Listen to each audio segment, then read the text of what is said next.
She was just a cleaner a few weeks ago now.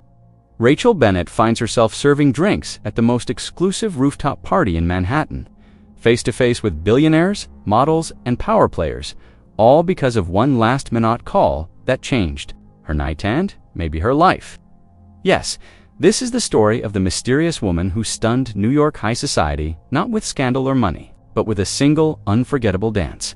Before we dive in, tell us in the comments where you're watching from.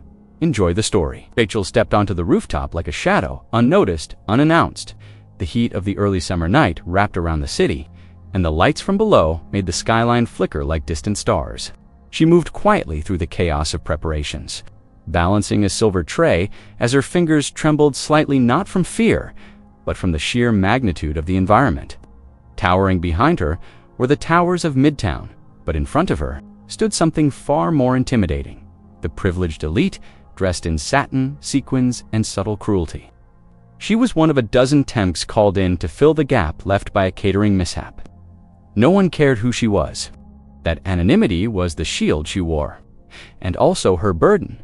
Elegant women glided past her in gowns that shimmered with every breath of wind, their heels clacking on the marble floor like measured applause. Their laughter was tight, restrained, always directed at someone absent. Rachel kept her eyes down. She had learned to observe without drawing attention, to listen without reacting. But as she passed through the crowd, every breath became a test of endurance. She wasn't dressed like them, didn't speak like them, and certainly wasn't supposed to be in their world. Then he arrived. Dean Harrington, heir to a banking empire, entered the party without needing to announce himself. The air shifted. Around him, he wore a crisp tuxedo, like it was tailored by destiny, not cloth. His expression was polished indifference. His gaze moved slowly, scanning not with curiosity, but with assessment. Employees were invisible to him, necessary gears in a well-oiled life machine. He did not acknowledge greetings unless they came from someone of equal or greater power. Rachel watched from the corner of her eye as he stopped near the bar, nodding once to a server and surveying the party like a hawk in a glass cathedral. Veronica Langford was already there, radiant and commanding. In a silk emerald dress, her beauty was the kind that drained a room of subtlety. She had been Dean's partner in everything once romance, charity galas, whispered political moves, but now their connection had soured into something quiet and strategic. Veronica walked among the guests like a queen choosing which night to send to war. Every turn of her wrist, every pause before she answered someone's question, was choreographed for maximum intrigue. She wasn't just attending the party, she was staging it, even if Dean hadn't realized it yet. Rachel kept moving, trying to stay out of their direct line of sight.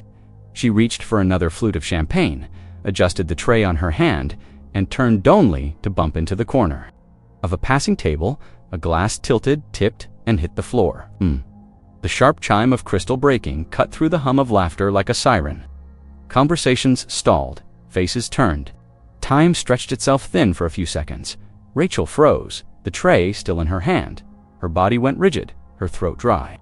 She bent quickly, gathering the pieces, cheeks burning.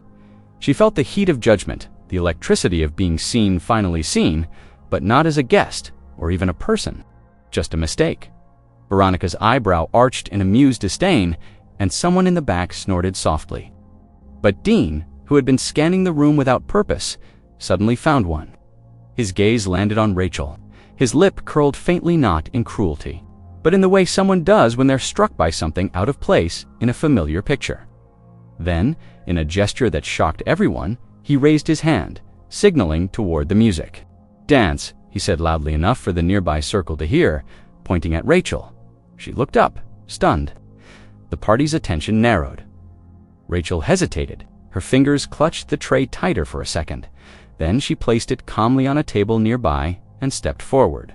Some watched her, expecting her to refuse, others with hungry grins, expecting spectacle or shame. But she moved to the makeshift dance floor with a grace that surprised even her. The musician, sensing something strange and possibly brilliant, shifted into a slower, more deliberate rhythm.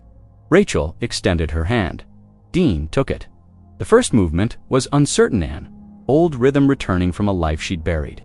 Her body remembered, even if her mind tried to resist. She allowed herself to feel the beat, the pressure of his palm, the tension of proximity.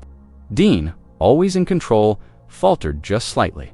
She wasn't the wallflower he'd assumed. He couldn't lead her completely. Her balance pushed back, her steps responded, not followed. Around them, the room held its breath.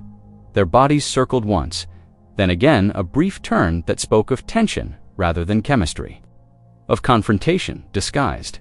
As poise, Rachel did not smile, did not flirt. She danced like a woman with nothing to lose and everything to prove, not to the crowd, but to herself. Veronica leaned forward from across the room, her expression unreadable now. The laughter had died, the murmurs were gone.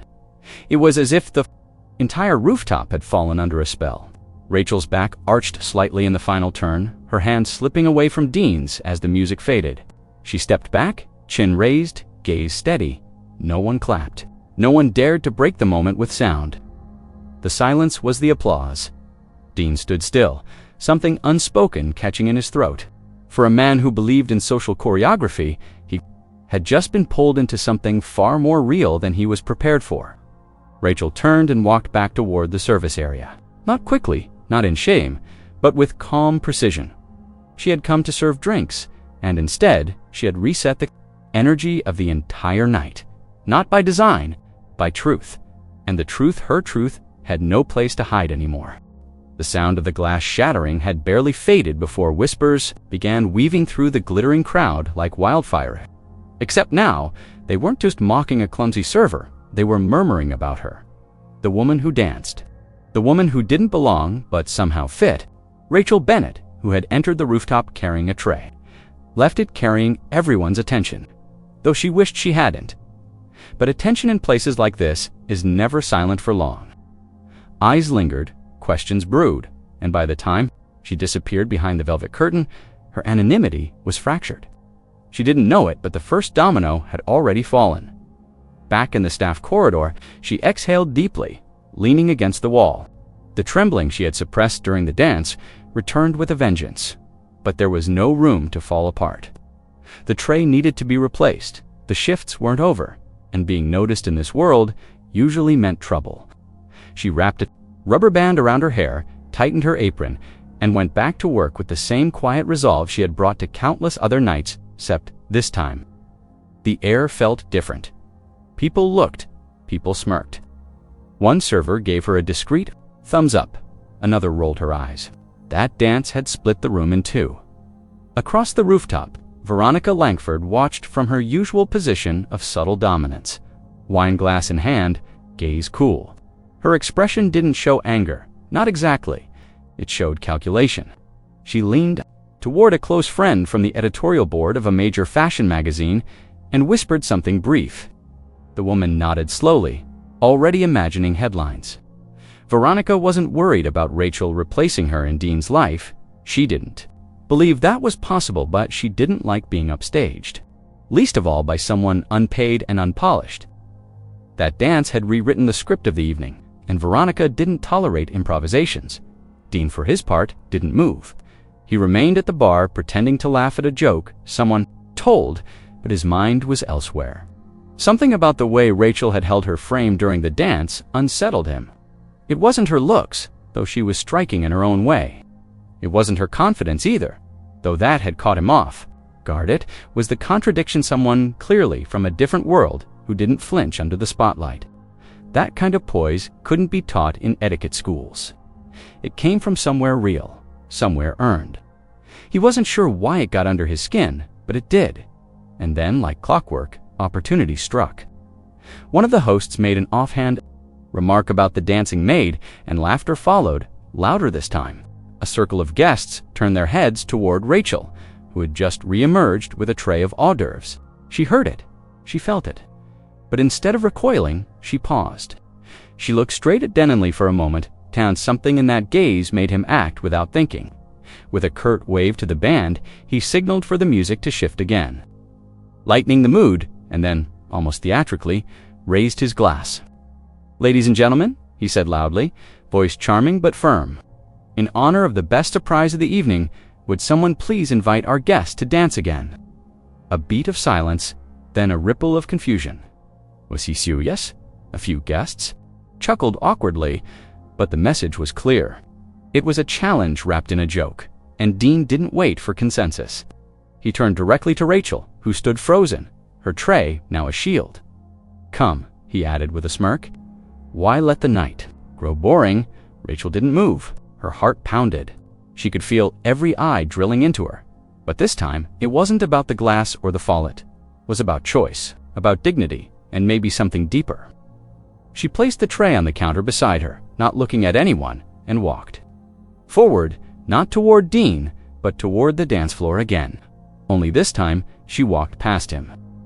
Dean's smirk faltered for half a second. The crowd reacted with murmurs, mused, confused, intrigued. Veronica, still calm, allowed herself a tiny smile. Rachel had shifted the power dynamic again by doing almost nothing, and in a room full of people who relied on control, that was dangerous. But the night wasn't done. Later, after the last song faded and the crowd began to thin, a senior executive from one of Dean's partner companies approached him with a mocking tone. "Careful, Harrington," he said, swirling his drink. "The help is getting bold." Dean forced a laugh, but the comment landed heavier than expected. For the first time in years, he felt like he was being judged not for power or money, but for something he couldn't quite define. Vulnerability? Maybe curiosity? Humanity? That was when the twist came. As the party dwindled, a minor assistant from the event team approached Rachel with a clipboard. "You're requested to stay back," she said quietly. "Mr. Harrington's office wants a word." Rachel blinked. She was already halfway out of uniform, her bag slung over her shoulder. "For what?" The girl shrugged. "I just deliver the message." Rachel debated refusing. She could walk away now, clean, with her pride intact. But part of her Mabea, the same part that had accepted the dance, wanted to know why a man like Dean would bother pulling strings for a cleaner who embarrassed his guests. Inside the private lounge, Dean waited, no longer surrounded by the music had stopped. The skyline loomed behind him like a wall of judgment. He didn't offer her a drink. He didn't smile. "I want to know your name," he said simply. "You already know it," Rachel replied. He nodded. "I want to know who you really are." She crossed her arms. "That's not part of the job." He stepped closer. It wasn't supposed to be a job. That line hung in the air. Rachel looked at him, not intimidated, but aware. She wasn't impressed by the setting, the money, or the status. But something in his voice, low, unsure, sounded like a man unaccustomed to being uncertain. Before she could answer, the door creaked open and Veronica stepped in. The room shifted again. "Oh," Veronica said smoothly, taking in the scene. "Should I come back later? Or is this where the help receives her promotion?" Dean flinched at the cruelty, but Rachel didn't. She stepped back, picked up her bag, and looked at both of them. "This was never about a promotion," she said. "Looking at Dean, and I don't need saving." Then she turned and left, leaving silence behind Herdens, heavy and unbroken. In that moment, for the first time in a long time, Dean Harrington realized he didn't have control. Not over the night, not over the narrative, and certainly not over the woman who walked out without looking back. The next day, the rooftop event had already faded into social media buzz and encrypted gossip group chats. Screens lit up with headlines about Harrington's impromptu dance with the mystery woman in uniform. Some speculated she was an undercover heiress, others assumed it was a publicity stunt. But for Rachel Bennett, none of it mattered. She had returned to her one-bedroom apartment in Queens, hung up the borrowed catering vest, and slipped back into routine. The silence of her kitchen was a welcome contrast to the orchestrated noise of the rich. Her body ached, not from the dance, but from carrying the emotional weight of being visible for reasons she didn't ask for.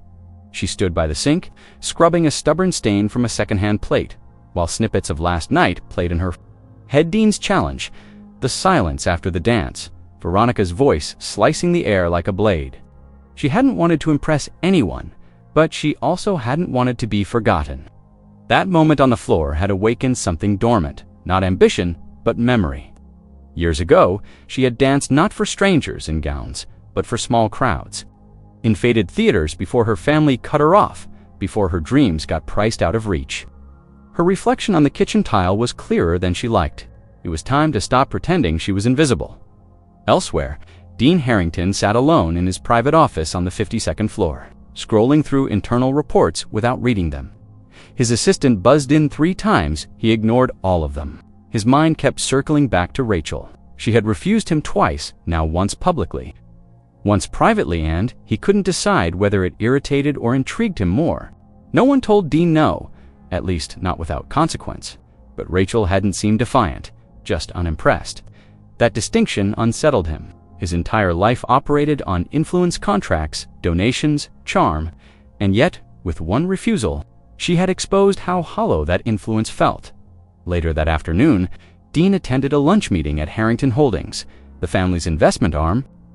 The boardroom buzzed with reports, new proposals, and cautious praise for Dean's rooftop performance, wrapped in half-jokes and veiled mockery. Then came the sharp jab. Veronica, seated gracefully beside the chairman, casually mentioned the new dance strategy for corporate diplomacy. Laughter followed. Dean smiled politely, but his grip tightened around his pen. She wasn't just mocking him, she was asserting dominance again, subtly reminding him that his actions had ripples. Ripples she intended to control back in the city. Rachel had a visitor. Mrs. Greenbaum, the elderly woman from her floor, had forgotten her keys again. Rachel let her in and helped carry up groceries. It was mundane, grounding. But as she unpacked the bags, Mrs. Greenbaum mentioned something strange. "I saw you on my niece's phone," she said. "Dancing with some man in a suit. Looked expensive." Rachel smiled faintly, brushing it off. "Just a moment," she said, but she couldn't deny the way her stomach twisted. Her name hadn't appeared yet, but it was only a matter of time. And when it did, she knew what would come next. Questions, attention, speculation. She tried to stay ahead of it. That night, Rachel pulled out a dusty folder from beneath her bed documents, photographs, and an old email thread with her father's name on it. Before his death, he had worked with a financial firm connected to Harrington Holdings. There were things she'd kept buried, including a settlement offer she had never accepted. Her silence had been part of the deal. But now that she was being pulled into that world again, not by force but by attention, she realized the past wasn't done with her, and maybe, just maybe, it was time to reclaim more than her dance. The next evening, the unexpected happened. Rachel received a call not from Dean, but from a Harrington PR consultant. They asked her to come in for a discreet discussion regarding media inquiries. Rachel declined. Then they offered a ride. She hung up. She didn't owe them anything. But the message was clear. She was no longer just a worker who dropped a glass. She had become a variable in their equation, and they didn't like variables they couldn't control. The following morning, Rachel stepped out of her building and found a black car parked at the curb. A man stepped out, politely handed her an envelope, and left without saying a word. Inside was a single sheet of paper and invitation to a private dinner. No letterhead, no signature, just a date, a time, and a location. She considered tearing it up, but something about the gesture wasn't threatening. It was a signal. Dean wanted to see her again, this time not surrounded by crowds or boardrooms, just him.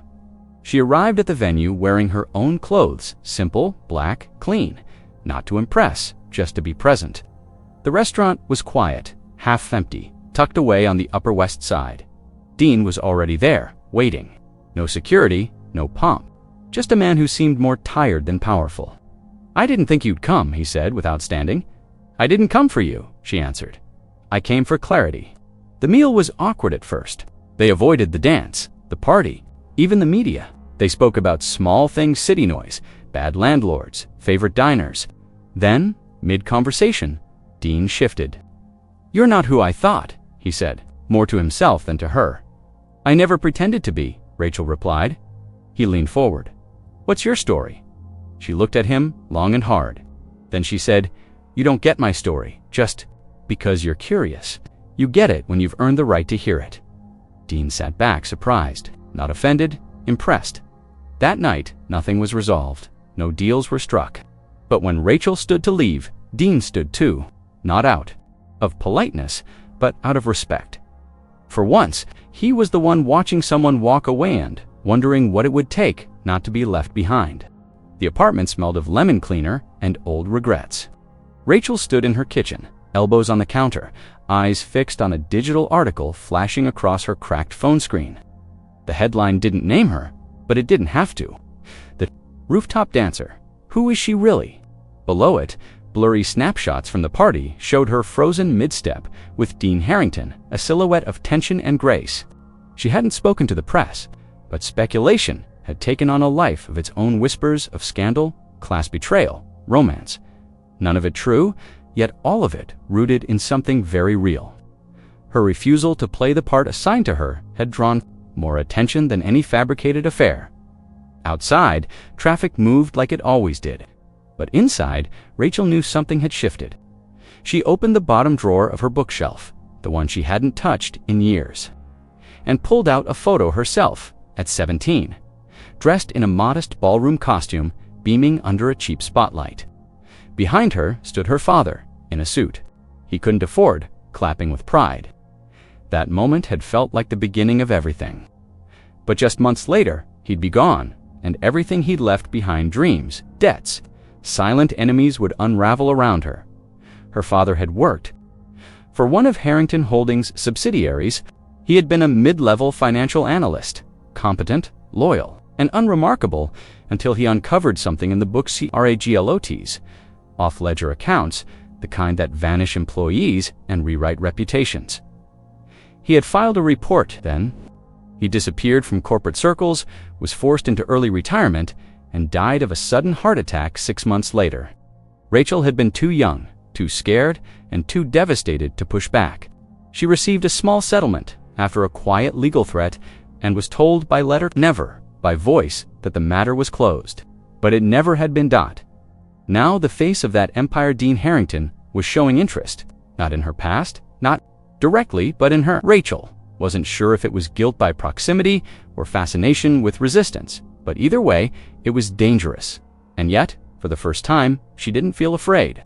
She felt like someone owed her more than silence. Later that week, Rachel walked into a private library 2 blocks from Madison Avenue. She carried a manila folder with documents she had hidden for nearly a decade: her father's flagged reports, handwritten notes, and the sealed settlement agreement with a clause that would make a Harrington sweat. She didn't plan to blackmail anyone, but she needed to be prepared. If she was being drawn into their world again, she refused to walk in blind. Meanwhile, Dean had begun to change his routine. He skipped to board meetings, refused an interview with a finance magazine, and spent long hours in his office reviewing archived files.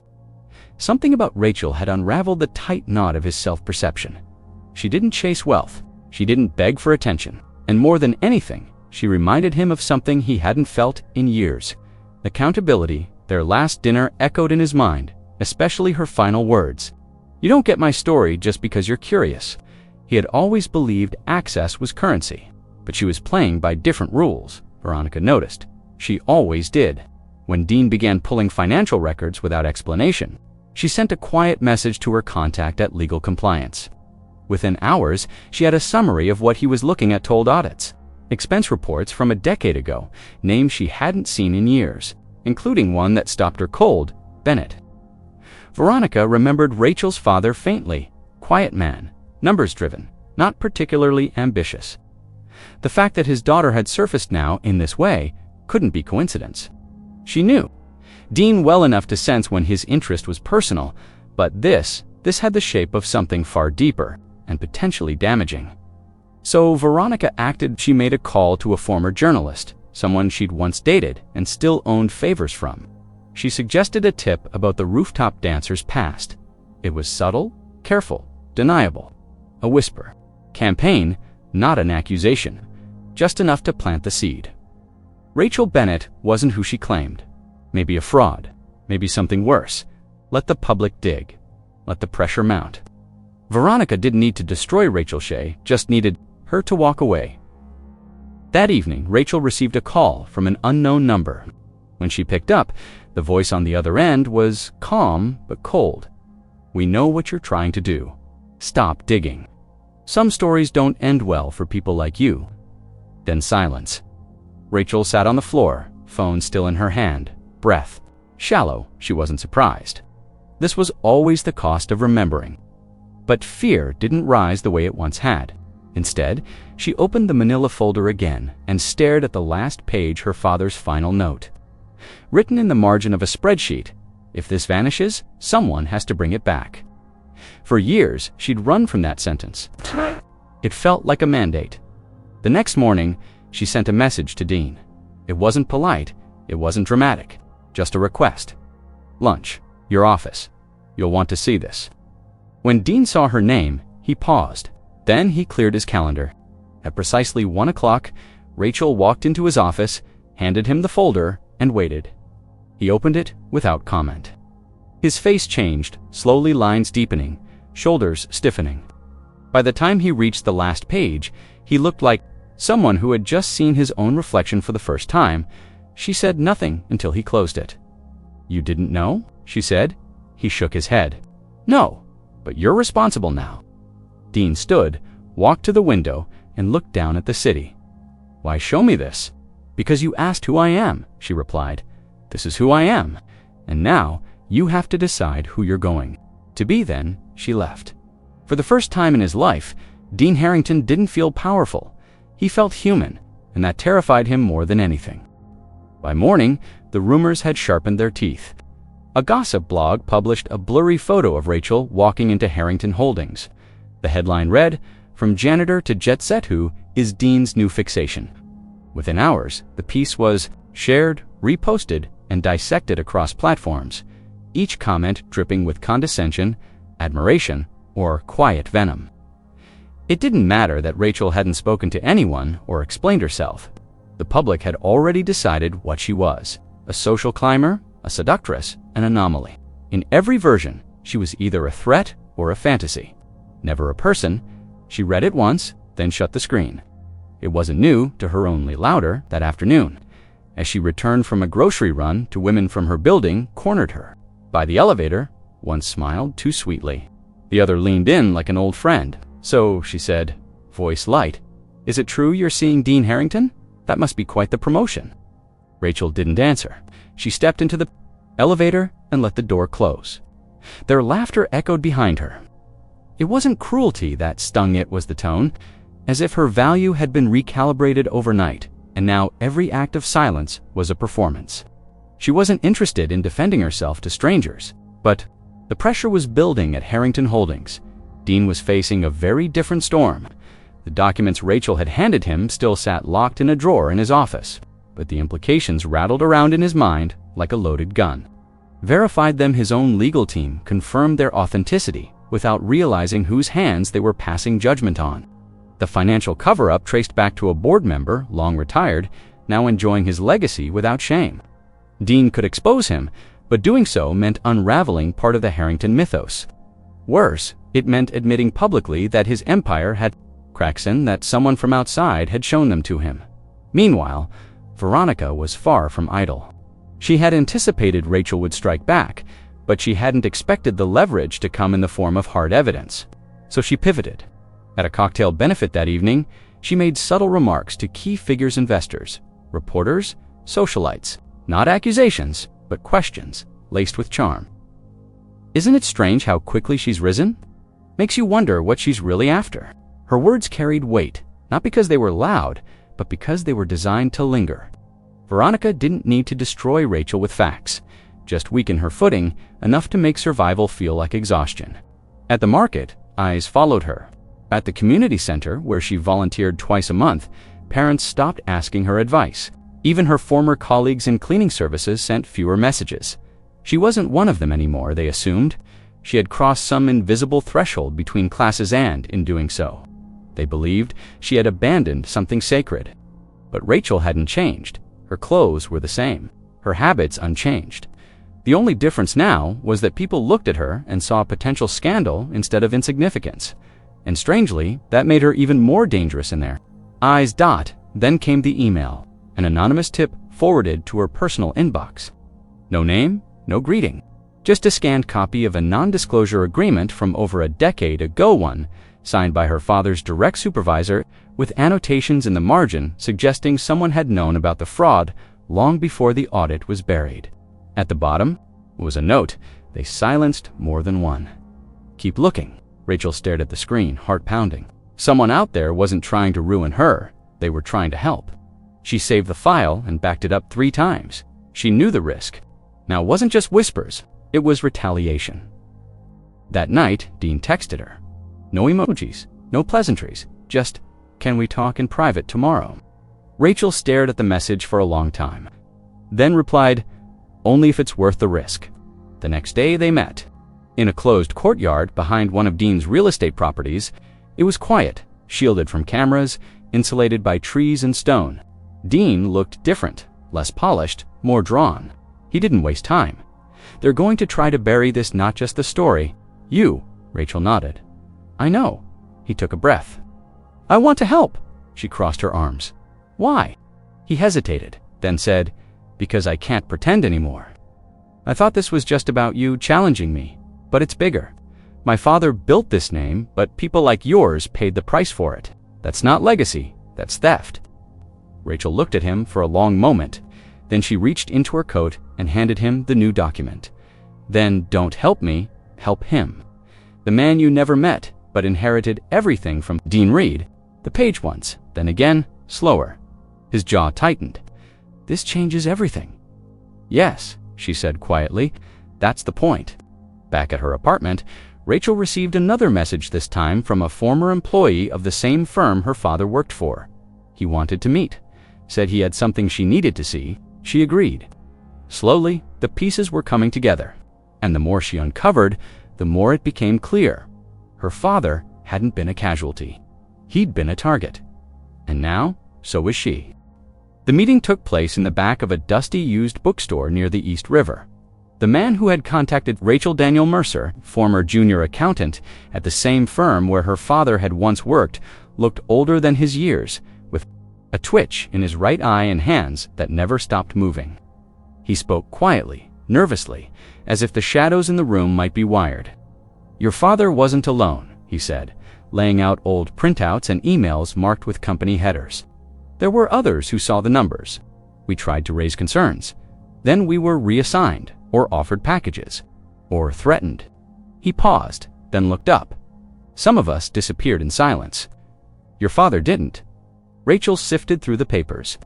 Hidden in the margins were signatures, timestamps, internal memos that never made it past the firewall. Mercer's documents didn't just support her father's claims, they proved there had been a coordinated internal shutdown of a fraud inquiry.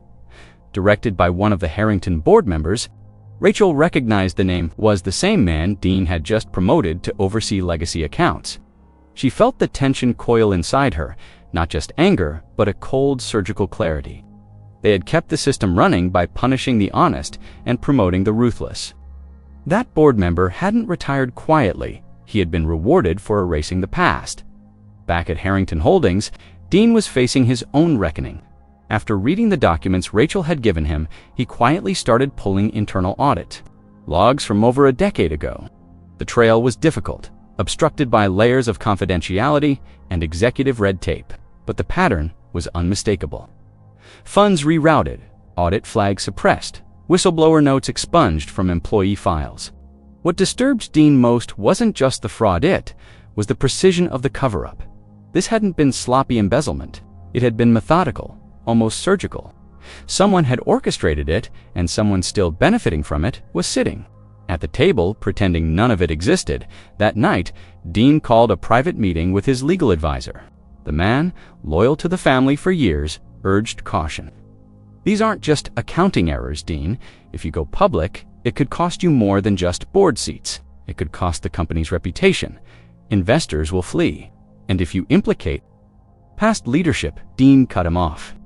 "Then I clean up what they left behind. No more hiding." The advisor shook his head, not in protest, but in quiet recognition that Dean was no longer playing defense. He was preparing for a war. Rachel, meanwhile, didn't wait. She compiled everything Mercer had given her and emailed a digital copy to Dean with a short message. "This is your chance." Then she printed another set, sealed it in an envelope, and delivered it by hand to a journalist she had once cleaned offices for. Someone who still owed her a favor and understood the value of a story whispered by the walls. But Veronica moved faster. The moment whispers of the investigation reached her, she acted. A private security firm she occasionally used was mobilized to review Rachel's recent activities. Within hours, they had traced her bookstore, meeting, intercepted partial communications, and flagged the journalists she contacted. Veronica didn't panic, she maneuvered. A phone call to an editor she supported financially ensured that any piece about Harrington Holdings would be reviewed thoroughly before publication. Then she launched a smear campaign, carefully veiled, disguised as concern. A fabricated report surfaced about Rachel's involvement in a past workplace incident. It was vague, unverifiable, and deliberately cruel, enough to discredit her to anyone who didn't know her story. Dean saw the report an hour after it was published. He knew it wasn't true, and yet the damage was instant. Board members began questioning his involvement with Rachel. Rumors of a conflict of interest circled. Investors emailed cautious concerns. One even hinted at requesting a vote of no confidence if Dean continued entertaining public liabilities. He felt the walls tightening, the empire creaking under pressure. From Rachel's documents, but from the refusal of the powerful to admit fault. They would burn the truth before they let it stain their names. That night, Rachel received another anonymous message. A single sentence. "He won't protect you when the cost gets too high." She stared at it, then deleted it. But the seed was planted. Not doubt in Dean, but in the system. She had seen men like him crack under pressure, fold under legacy. If he broke now, everything would collapse with him. But Dean didn't break. The next day, without warning, he called a press conference. No prepared statement, no PR team, just a single room with reporters and cameras. When the first question was asked about the recent financial rumors, he stepped forward and said, "What you've heard is true. But it didn't start with me. And it ends with me." Then he opened the folder Rachel had given him and began reading names, dates, transactions. He didn't spare his father's allies. He didn't shield the company's reputation. He chose something else, something his family had taught him to avoid. He chose the truth. The backlash was immediate. Stocks dipped. Headlines exploded. Lawsuits were threatened. But Rachel, watching from her apartment, didn't smile. She didn't cry. She simply closed her laptop, sat down, and allowed herself the first deep breath in years. Not because justice had been served, but because someone had finally stopped pretending. The shockwave from Dean's confession rolled through the upper floors of Harrington Holdings like a slow-building quake, dismantling decades of silence with a few well-placed truths. Phones rang off the hook, press releases flooded in, and the legal team barricaded themselves behind closed doors, scrambling to manage what could no longer be contained. Dean didn't flinch. He walked out of that press room not as a polished heir, but as a man who had stripped his name of its shield. His staff avoided his gaze, unsure if they were witnessing courage or corporate suicide. But Dean knew what he had done. He had refused to inherit a lie, and that refusal changed everything. Rachel stayed out of sight. She didn't need to be near the fire to feel its heat. In her neighborhood, a few locals approached her differently, now not with awe, but with the quiet reverence reserved for people who do something most never dare. The children at the community center looked at her with widened eyes. The volunteers, suddenly more attentive. It was subtle, but real. The narrative had shifted. She was no longer the woman from the party. She had become something else, someone who had stood up to a machine and hadn't been swallowed whole. But admiration didn't pay rent, and exposure still came with risk. Veronica, however, wasn't done. She watched Dean's press conference not with rage, but with a strategist's disappointment. She had underestimated his loyalty to Rachel, and worse, she had underestimated Rachel's resolve. But she wasn't about to vanish in scandal. Veronica knew how to survive storms. She began to distance herself from the exposed board member, subtly aligning herself with internal reform while maintaining plausible deniability. She hosted a benefit 2 nights later, surrounded by celebrities and politicians, smiling as if nothing had ever happened. Power, she believed, was resilient sand.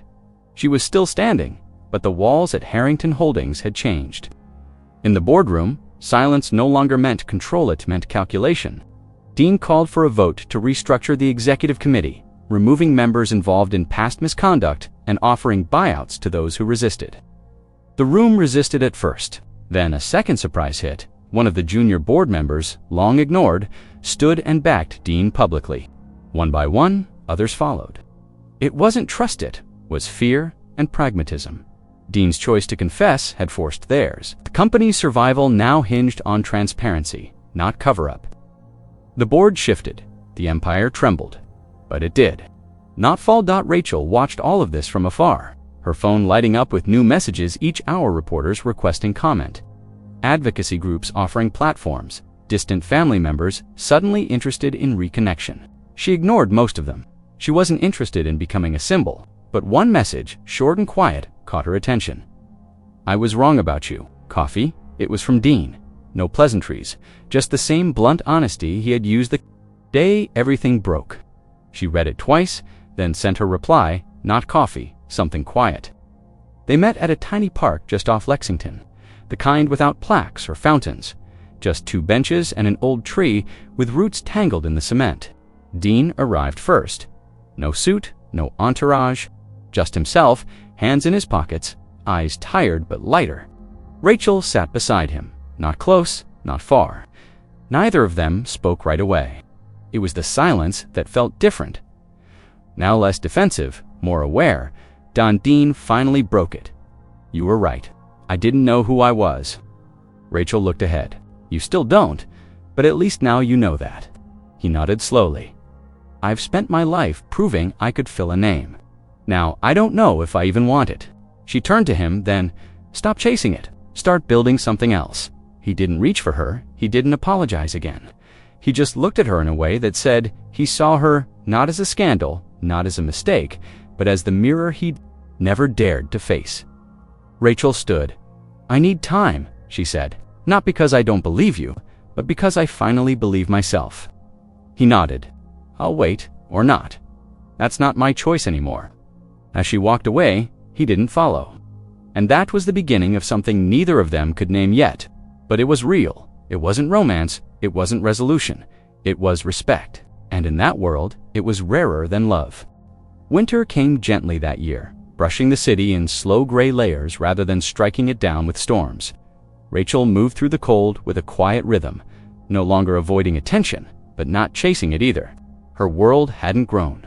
In size or riches, her apartment was still the same. Her routines mostly unchanged, but something inside her had shifted beyond repair, or perhaps beyond pretense. She no longer flinched at the sound of her name. The articles had faded. The blogs had found new obsessions, and those who had once whispered now merely watched from afar, unsure whether to approach or remain at a distance. She preferred it that way. Most mornings, she walked past the newsstand on 41st without stopping, but one day, in the corner of a financial magazine's cover, she saw Dean's name next to the phrase, "Legacy Reset." She didn't buy the issue. She didn't need to. She knew what it meant.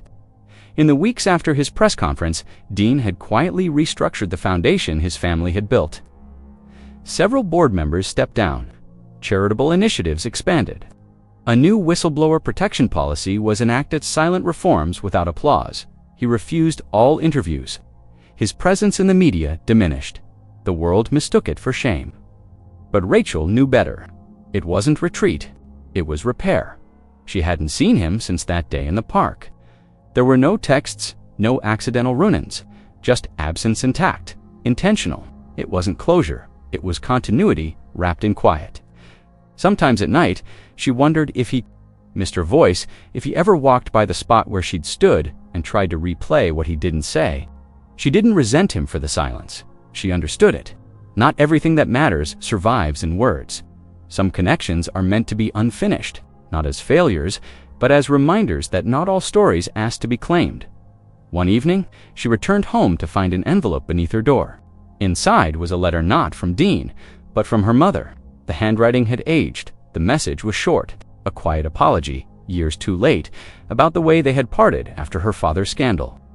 There was no attempt at repair, no request to reunite. Just an acknowledgement that Rachel had never been the one who broke the bond. Rachel sat on the floor of her kitchen and read it twice, then folded it carefully and slid it between 2 pages of a book she hadn't opened in years. It was enough, not forgiveness, but space to breathe. Days passed. Rachel started dancing again, not for crowds, but for herself. Late at night, in her small living room, barefoot and unhurried, there was no music, just memory. Her body still remembered the language. Each movement was less about beauty and more about becoming. Not the woman from the rooftop, not the girl her father clapped for, but someone new, built from silence, defiance, and the kind of grace that asks for nothing in return. Then, one night in early spring, she went to a small dinner hosted by an old friend from her cleaning days, now an office manager in a nonprofit. The room was warm, filled with laughter, and too many chairs. As she helped pass plates across the table, someone handed her a glass of wine. She looked up. Dean stood across from her, not grandly, not dramatically, just there, older somehow, softer in the edges. He didn't try to speak. He didn't reach for her. He just offered the glass and nodded, the kind of gesture that carried the weight of seasons. She accepted it, her fingers brushing his. That was all. They spent the evening apart, moving between conversations, never forced together by expectation. At one point, she caught him glancing her way, half a smile. Not invitation, just acknowledgement. When the night ended, they didn't walk home together. He left first, no goodbye. But as she stepped out into the cool air minutes later, she noticed something near the stoop, a small paperback left on the railing. The spine was cracked. Inside, a folded note marked a chapter. No signature, just one line underlined. Some debts are paid not with apologies, but with presence. She stood there for a moment, the book in her hand, the city moving around her. And she smiled, not because it was romantic or perfect, Thanks for watching. because it was honest. If you enjoyed this And video, that was more than don't forget to enough. hit the like button, subscribe to the channel, and tap the bell icon so you never miss an update. Your support helps us grow and bring you even more amazing content. See you in the next one.